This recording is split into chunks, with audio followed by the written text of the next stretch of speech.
이때도 그러네요. 너무 좋아요. 왜 은혜인지 사랑합니다.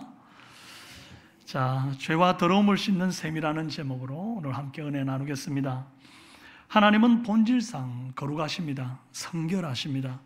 얼마나 거룩과 성결을 좋아하시는지 하나님을 뵈러 나오는 대제사장에게 너 나올 때 그냥 나오면 안 되고 마지막에 꼭 너 자신을 한번 성결한지 점검해 보라 하는 뜻으로 이 대제사장이 쓰는 관에 카도시 아도나이 여호와께 성결이라는 그 문구를 새겨가지고 쓰기 전에 꼭 자기 자신을 한번 훑어보도록 그렇게 조치를 하셨던 것 여러분 이미 아실 것입니다. 그런데 주님은 그렇게 성결을 좋아하시니 대표격이 되는 대제사장만 성결하기를 원하는 게 아니라 사실은 온 만물이 성결하고 깨끗하기를 원하시는 거예요. 스가랴 14장 20절에 그날에는 말방울에게까지 여호와께 성결이라 기록될 것이라 여호와의 전에 있는 모든 솥이 제단 앞 주발과 다름이 없을 것이니 그랬습니다. 한낱 미물에게까지 카도시 아도나이 여호와께 성결을 더딥히기를 원하시는 우리 주님의 마음을 우리가 읽어야 된다 이 말이에요. 이렇게 깨끗하고 성결하고 거룩한 걸 좋아하는 주님께서 이 세상 가운데 죄와 더러움이 꽉 차면 그걸 어떻게 가만히 두고 보시겠습니까? 그래서 주님은 죄가 꽉 차면 대청소를 하세요. 마치 집에 쓰레기통이 있으면 그 쓰레기통이 이 차기까지 기다렸다가 꽉 차면 그거 가만히 두는 분 없죠. 모셔두는 분 없잖아요. 어떻게 해요? 싹 비워버리고 새로 시작합니다. 그것처럼 주님께서 세상에 죄가 꽉 차니까 노아 홍수 시대 때 물로 한번 하늘에 물을 쫙 내려가지고 대청소를 하시더니 또 아브라함 시대 소돔과 고모라가 죄악으로 가득하니까 하늘에서 불을 내려가지고 뜨겁게 한번 소각해서 또 그렇게 한번 대청소를 하셨더랬어요. 왜 이렇게 하십니까? 그대로 두면 더럽고 죄악 가득한 세상, 이 지옥 같은 세상 누가 만들었냐고 그렇게 하나님을 욕할 것이기 때문이에요. 지금도 이렇게 말하는 사람 많이 있지 않습니까? 하나님이 사랑이라면서 왜 전쟁을 허용하고 왜 불법이 성행하고 범죄자는 활개를 치고 다니고 약한 자는 이렇게 아픔을 겪나?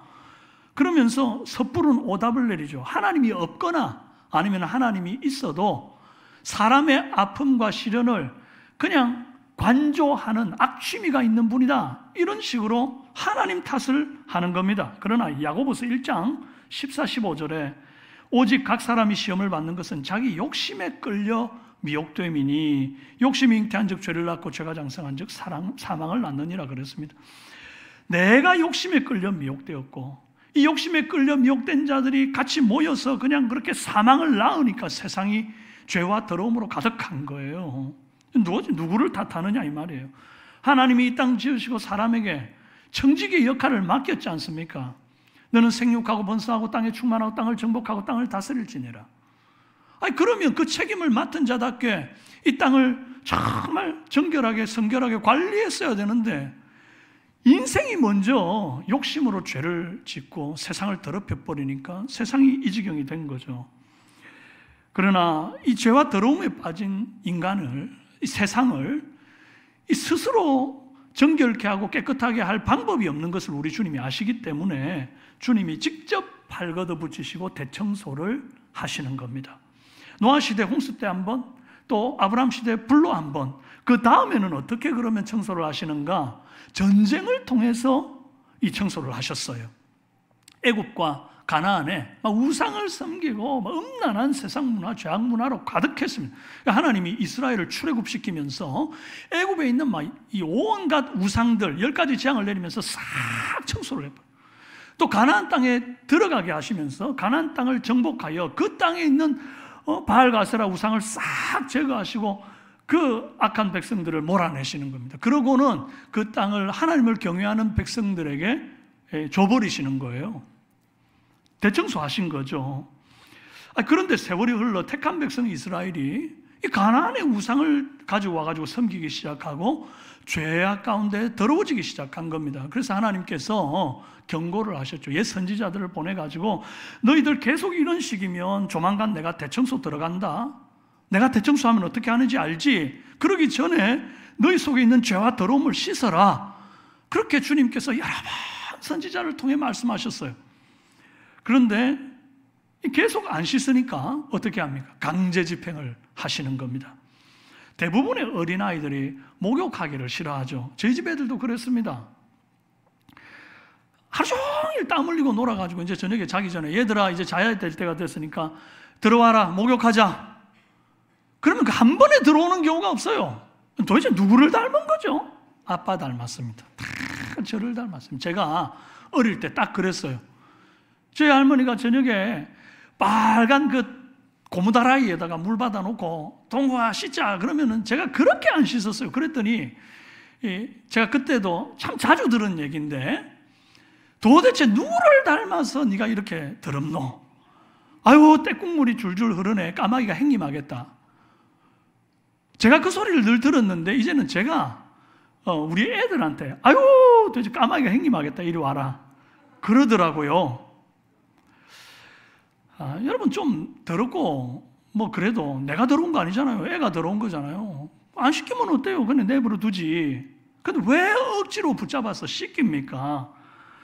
내 자식이기 때문에 그렇습니다. 내 자식 더럽게 그냥 내버려 두면 사람들이 뭐라 누구를 욕합니까?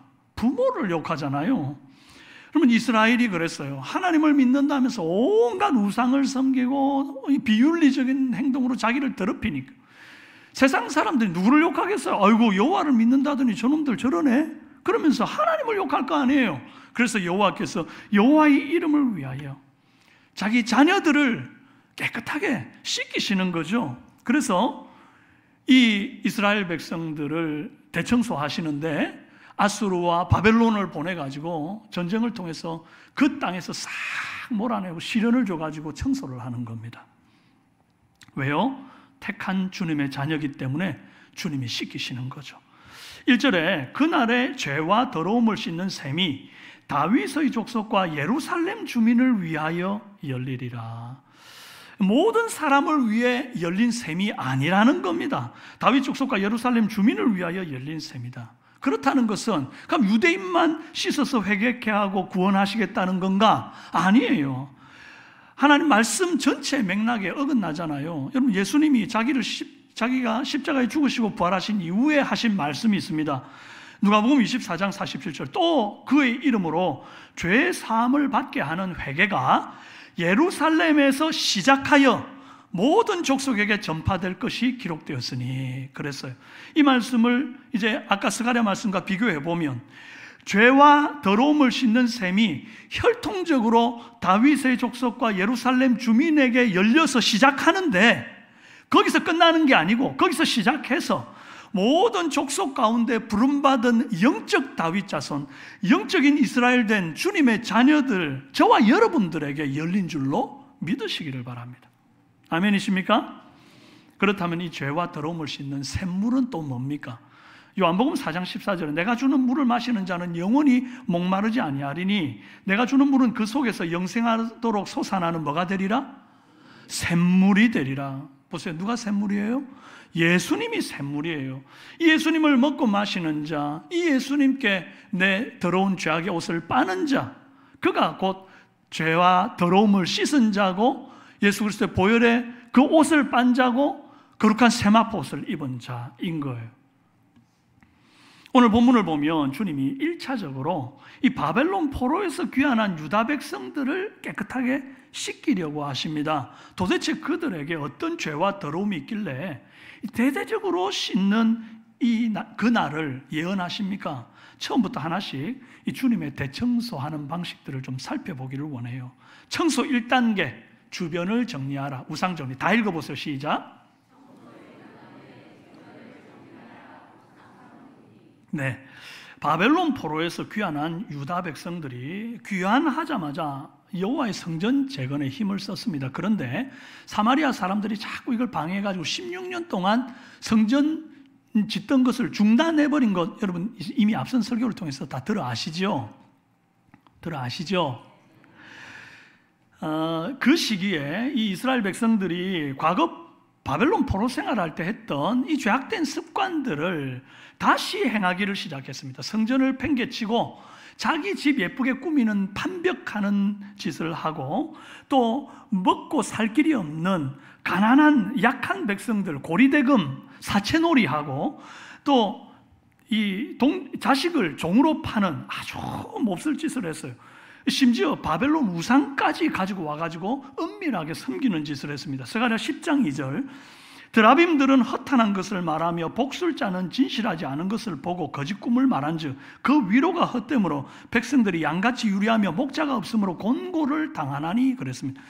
귀환한 유다 백성들이 16년 동안이나 성전 예배가 중단된 세월을 보내면서도 누구 하나, 학개와 스가랴 선지자가 일어나서 성전 재건을 하자고 또 하나님의 이 말씀을 일깨우기 전까지 누구 하나 불편함을 느끼지 않는 거예요. 예배가 없는데. 어째서 그렇죠? 하나님 대신에 위로와 복을 구할 다른 대상이 있었기 때문이에요. 바로 드라빔과 복술자들이었습니다. 바벨론 사람들은 육신이나 정신치료를 위해서 이 드라빔이라고 하는 우상에게 기대었어요. 전쟁에 점을 치는 그런 용도로도 썼습니다. 이게 사이즈가 작은 인형같이 생긴 손으로 깎아 만든 우상인데 어디든지 이렇게 옮겨 다닐 수가 있는 거죠. 신주단지처럼 집안에 어딘가 모셔다 두는 겁니다. 이 집안 구석이 이제 숨겨두면요, 아무도 모르는 거죠. 들킬 염려가 없는 거죠. 그런데 여러분, 사람 눈에 안 들킨다고 주님 눈에도 안 들킬까요? 아무리 꼭꼭 숨겨놔도 소용없습니다. 주님 다 아십니다. 2절에 만군의 여호와가 말하노라. 그날에 내가 우상의 이름을 이 땅에서 끊어 기억도 되지 못하게 할 것이며 거짓 선지자와 더러운 귀신을 이 땅에서 떠나게 할 것이라. 제일 먼저 정리하시는 게 뭡니까? 우상입니다.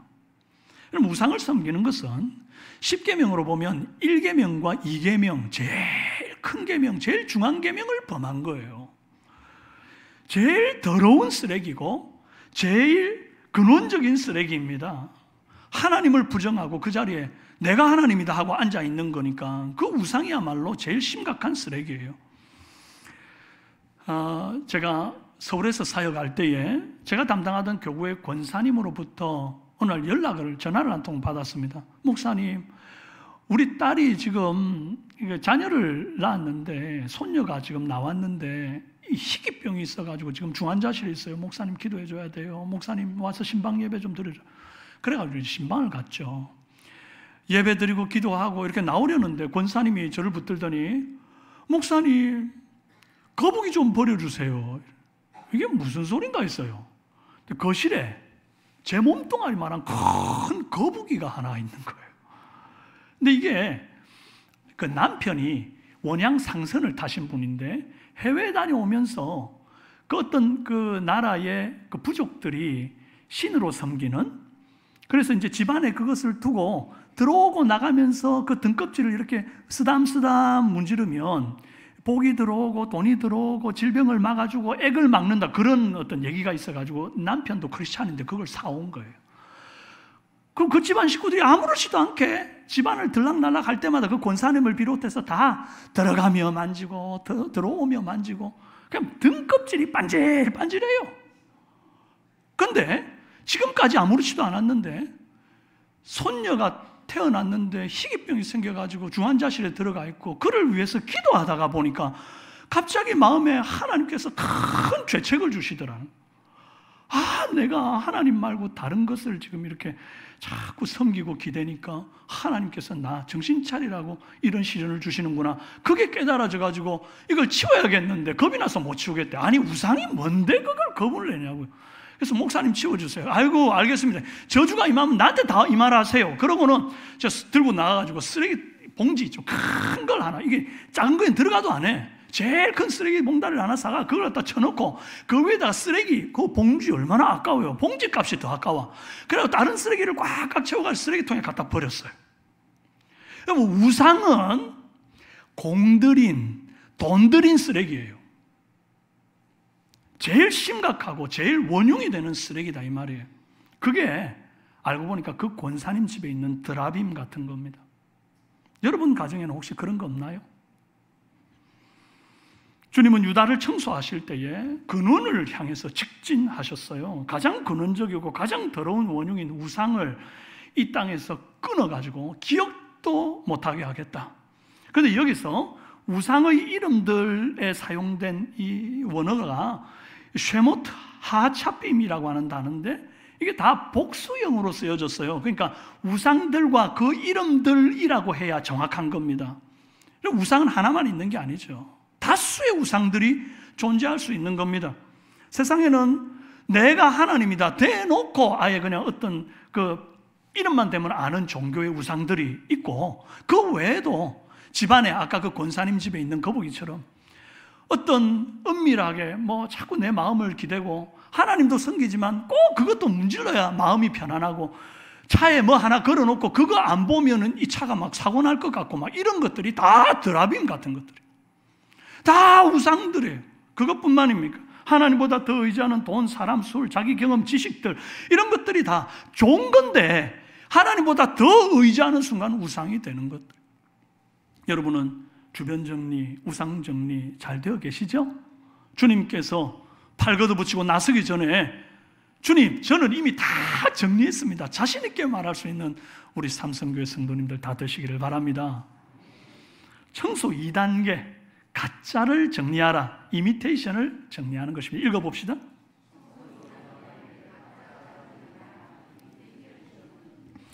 요즘 세상에는 진짜 같은 가짜가 너무 많습니다. 온라인 쇼핑몰에 올라와 있는 사진 보고 물건을 주문할 때가 종종 있잖아요. 그럼 쇼핑몰에 들어가서 물건을 보면 뭐 나쁘다고 하는 건 하나도 없어요. 음식은 전부 다 맛있대요. 먹어보면 이상해요. 이건 절대로 안 부러지고 오래 간대요. 근데 한 달 안에 망가지는 것들이 얼마나 많은지, 속았다, 그럴 때가 있습니다. 물건에 속을 때는 이게 뭐 좀 손해보고 좀 반품하고 뭐 그런 수고를 하고 좀 그러면 끝인데, 이 신앙에 속고 종교에 속으면요 영과 육이 피폐해지고 망가지는 것입니다. 열왕기상 22장에 아합 왕이 전쟁에 나가기 전에 선지자들에게 전쟁의 성패를 묻는 장면이 있어요.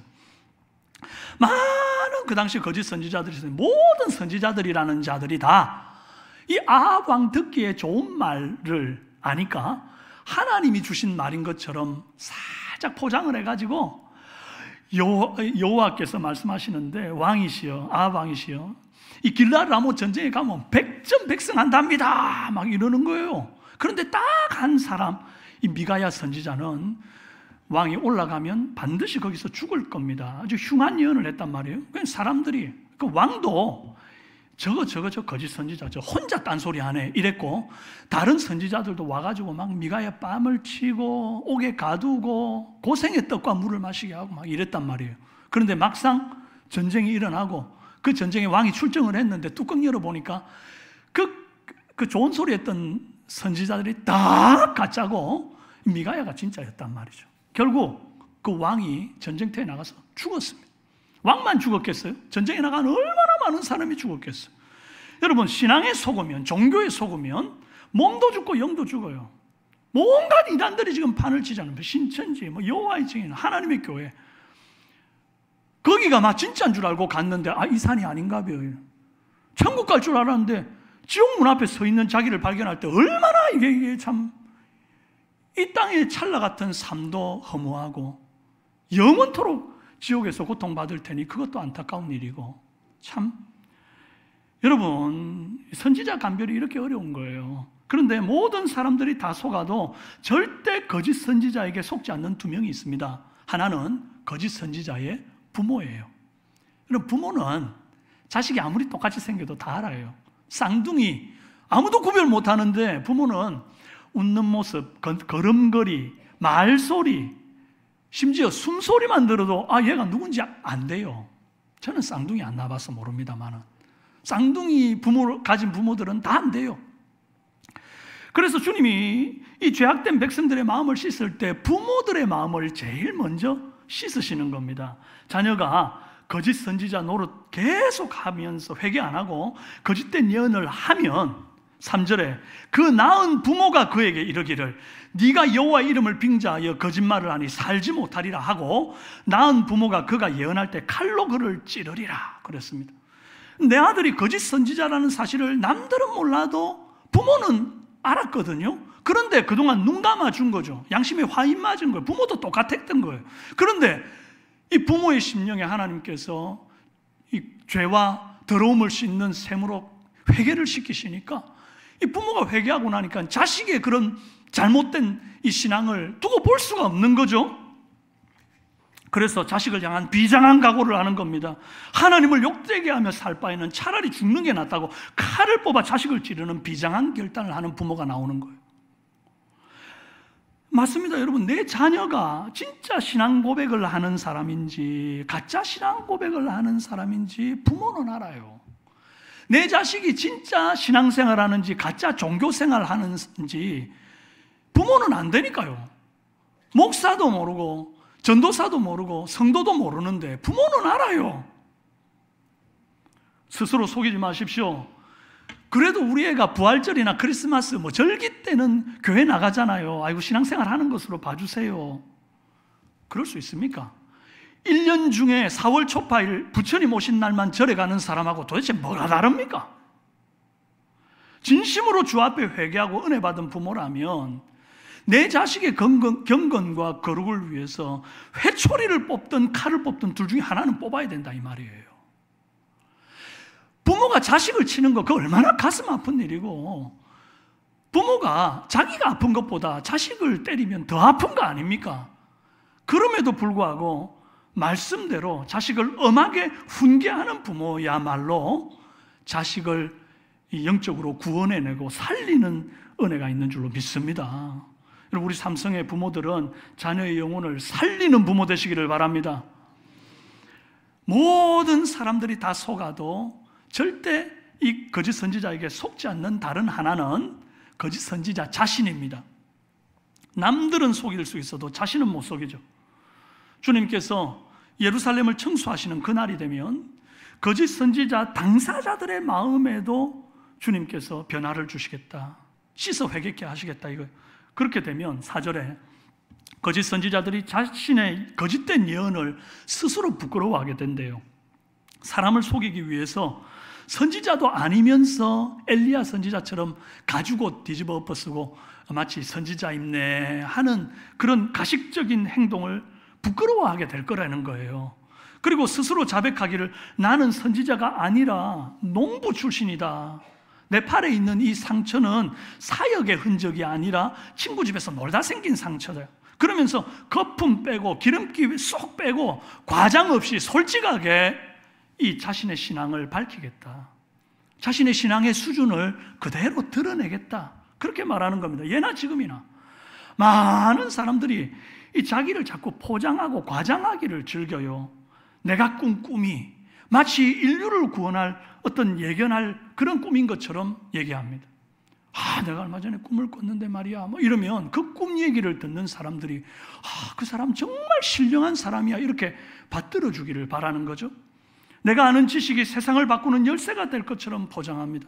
내가 받은 은사가 우리 교회를 살릴 아주 영적인 계시인 듯 포장을 합니다. 내가 겪은 고난이 순교자의 반열에 들 고난처럼 그렇게 또 포장을 한단 말이에요. 그래서 그런 간증, 포장된 간증을 들을 때 사람들이 저 집사님 대단하네, 저 장로님 대단해, 그런 소리 듣는 것을 은근히 즐기는 사람들이 있다는 거예요. 그런데 그거 어떻게 한다? 그날이 되면 그 더러움과 죄악을 그 샘물에 씻으면 기름기 쫙 빼고 과장 없이 솔직하고 담백하게 신앙을 고백하는 날이 온다 이 말이에요. 할렐루야. 여러분, 그래서 그렇게 그 샘에 씻은 자의 고백은 어떤 고백이냐? 약한 것을 자랑하는 고백으로 바뀐다 이 말이에요. 가짜를 이렇게 정리하는 목적은 진품을 남겨두기 위함이죠.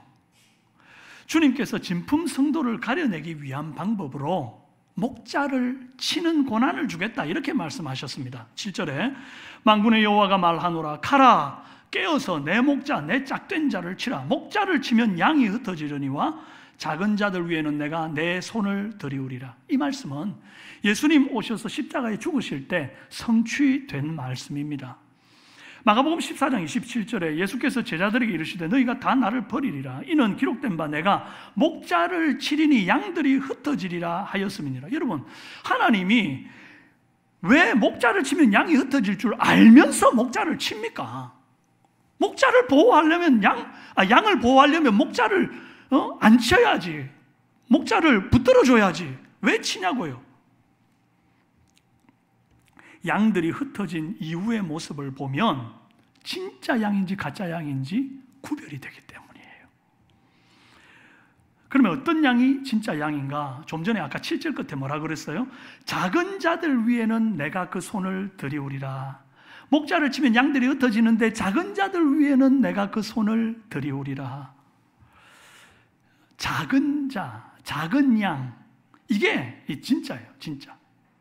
이 작은 자라고 하는 단어는 사소하다, 이 짜르라고 하는 히브리어 단어인데 사소하다, 하찮게 되다, 작아지다 이런 뜻을 가진 단어입니다.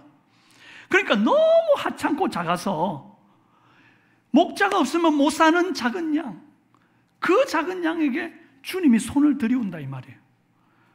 원래 양이 그래요. 목자가 없으면요, 이렇게 길도 못 찾고 눈이 어두워가지고 물이 어디 있는지도 모르고 막 털이 길게 자라면 너무 무거워져서 다리는 가늘고 막 털은 무겁고 이러니까 가분수가 돼가 걷다가 자빠지는.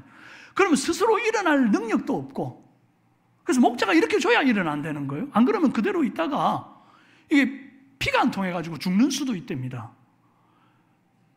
이 양들이 이리가 들어오면 스스로 방어할 방법이 없기 때문에 그냥 잡아먹히는 게 그들이 할 수 있는 전부인 거예요. 근데 심히 작고 심히 사소하고 하찮은 그게 양인 거예요. 양. 목자가 없으면 하루도 단 한 시간도 살 수 없는 게 양이란 말이에요. 그런데 목자를 쳤는데 목자 없이 잘 사는 양들이 있는 거예요. 이상하게도 흩어져가지고 아이고 목자 없으니까 더 편하네 룰루랄라 하고, 나는 원래 강했어, 나는 원래 컸어 그러면서 목자 없는데 잘 사는 이 양인 줄 알았는데 양인 듯 양 아닌 양 같은 양이 3분의 2나 있었던 거죠. 그래서 그들을 양이 아니니까 가짜를 싹 가려내가지고 멸망시켜버리고, 아까 그 작은 자, 목자 없으면 안 된다고 목자의 품으로 달려드는 그 작은 자, 사소하고 하찮은 자, 주님 없으면 못 산다는 그 작은 3분의 1의 양들에게, 진짜 양들에게 손을 내밀어 보호하신다 그 말인 거예요. 여러분은 어떤 양입니까? 하나님 없어도 아무 사는데 문제없는 크고 강인한 양인 듯 양 아닌 듯 양 같은 양입니까? 아니면 목자 대신 예수님 없이는 아무것도 할 수 없는 작은 양입니까? 여러분 오른손 한번 들어보세요. 다 들어보세요. 오른손. 자, 받아합시다. 주님, 저는 작은 자입니다. 주님 없으면 못 삽니다. 내 손 붙들어 주세요. 할렐루야. 자, 그러면 주님은 목자이신 예수님만 붙드는 이 작은 양들에게 손을 펴 보호하신다 했잖아요. 그럼 손을 펴 보호하셨으면 이제 그 다음에 편안하게 쉬고 누릴 수 있는 환경을 주시면 얼마나 좋아요? 그런데 전혀 생각지 못한 반전을 보여줍니다. 9절에 내가 3분의 1을 불 가운데 던져, 아까 그 건져낸 양, 목자를 쳐가지고 가짜는 가려내고 진짜 배기만 남겨놓은 그 양들, 작은 양들 3분의 1을 건졌는데 그걸 어떻게 하느냐니까 불 가운데 던져서 은같이 연단하며 금같이 시험할 것이라. 그들이 내 이름을 부르리니 내가 들을 것이며 나는 말하기를 이는 내 백성이라 할 것이요 그들은 말하기를 여호와는 내 하나님이시라 하리라. 그럽니다. 아니 기껏 손을 들이워서 보호해놓고는 왜 불 가운데 집어 던집니까? 미워서, 보기 싫어서 태워 죽이려고 불에 넣은 게 아닙니다. 진짜 가려냈어요. 너 진짜인 줄 알겠다. 그래. 그런데 나는 진짜인 것으로 만족 못하겠어. 난 너를 명품으로 만들고 싶다. 그래가지고 주님이 이 진짜 양, 이 작은 양을 명품 양으로 만들기 위해서 시련에 던져 넣으신 거예요. 최근 제가 기도 응답에 관한 외국 목사님 한 분의 이 짧은 영상을 보게 되었습니다. 그분이 이렇게 말하더라고요. 힘을 달라고 기도했더니 하나님은 나를 강하게 만들 시련을 주셨어요. 지혜를 달라고 기도했더니 하나님은 내가 풀어야 할 문제를 주셨어요. 용기를 달라고 기도했더니 하나님은 내가 극복해야 할 위험들을 주셨어요. 사랑을 달라고 기도했더니 하나님은 내가 도와야 할 상처받은 사람들을 보내주셨어요. 내 기도는 모두 응답되었습니다. 이런 말을 하는 거예요. 제가 이 목사님의 말을 보면서 하나님의 이 자기 백성을 연단하시는 사랑법이 이런 거구나. 사랑하면 오히려 강하게 키운다더니 주님이 그렇게 하시는구나. 그걸 깨달았다고요. 여러분, 너무 빨리 지나가서 감동이 올라다가 말았죠. 함께 한번 읽어봅시다. 시작. 힘을 달라고 기도했더니 하나님은 나를 강하게 만들 시련을 주셨어요. 지혜를 달라고 기도했더니 하나님은 내가 풀어야 할 문제들을 주셨어요. 용기를 달라고 기도했더니 하나님은 극복해야 할 위험들을 주셨어요. 사랑을 달라고 기도했더니 하나님은 도와야 할 상처받은 사람들을 보내주셨어요. 내 기도는 모두 응답되었습니다. 여러분, 지금까지 살면서 기도 모두 응답되신 거 맞죠? 주님은 단 한순간도 내 기도를 외면하신 적이 없습니다.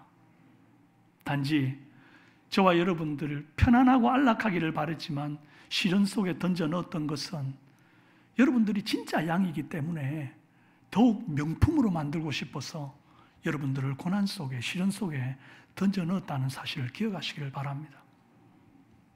그래서 나는 모든 기도에 응답을 받은 사람입니다. 할렐루야. 이 불같은 시험을 통과한 사람의 고백이 나옵니다. 9절 끝에 나오는 고백인데, 그들은 말하기를 여호와는 내 하나님이시라 하리라 그랬어요. 아주 담백한 한마디 고백이죠. 그런데 이 고백은 누가 하느냐? 시련을 통과한, 처음에는 작은 양이었고 보잘것없는 양이었는데 시련을 통과한 양이 말하는 아주 담백한 고백입니다.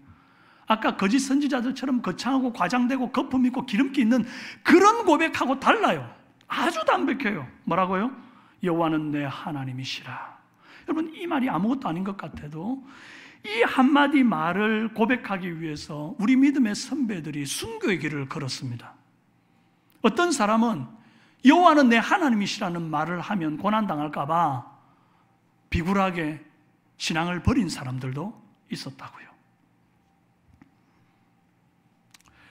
여러분, 지극히 작고 사소하고 연약한 양 같은 저와 여러분이 불같은 시험으로 연단된 이후에 마땅히 하게 될 고백이 뭐라고요? 여호와는 내 하나님이시라. 거품 쫙 빼고 담백하게, 정직하게, 어떤 시련이 와도, 목에 칼이 들어와도 여호와는 내 하나님이시라. 이 한마디 고백이면 끝나는 거 아닙니까? 사랑하는 여러분, 오늘은 주님이 저와 여러분의 마음을 청소하시는 주일이 되기를 바랍니다. 우리 앞에는 이미 죄와 더러움을 씻는 샘이 열렸습니다. 그 샘이신 예수님께 나아가 깨끗이 씻고 정직하게 새로 시작하는 저와 여러분이 되기를 바랍니다. 주변 정리, 특히 우상 정리 다 되어 있는지 돌아보십시다. 혹시 내가 우리 집에 그 권사님의 무슨 거북이 비슷한 거, 이런 것들을 차 안에 혹은 집에 이렇게 두고 사는 것은 아닌지, 혹은 내 마음 한구석에 하나님보다 더 의지하는 뭔가를 두고 사는 것이 아닌지 꼭 돌아보시고 정리하는 오늘이 되기를 바랍니다. 그리고 여러분, 가짜 정리, 이미테이션 정리 다 되어 있길 바랍니다. 여러분 안에 과장된 모든 거품들, 사람들이 여러분을 보고 야, 대단하다 말해줄 만한 어떤 거창한 그런 그럴듯한 어떤 얘기들, 이런 것들 다 내려놓고 담백한 신앙 고백하는 저와 여러분 되기를 바라요. 그래서 시련을 통과한 이후에 마땅히 우리가 고백하기로, 주 여호와는 내 하나님이시라. 목에 칼이 들어와도 그 고백하는 진품 성도를 넘어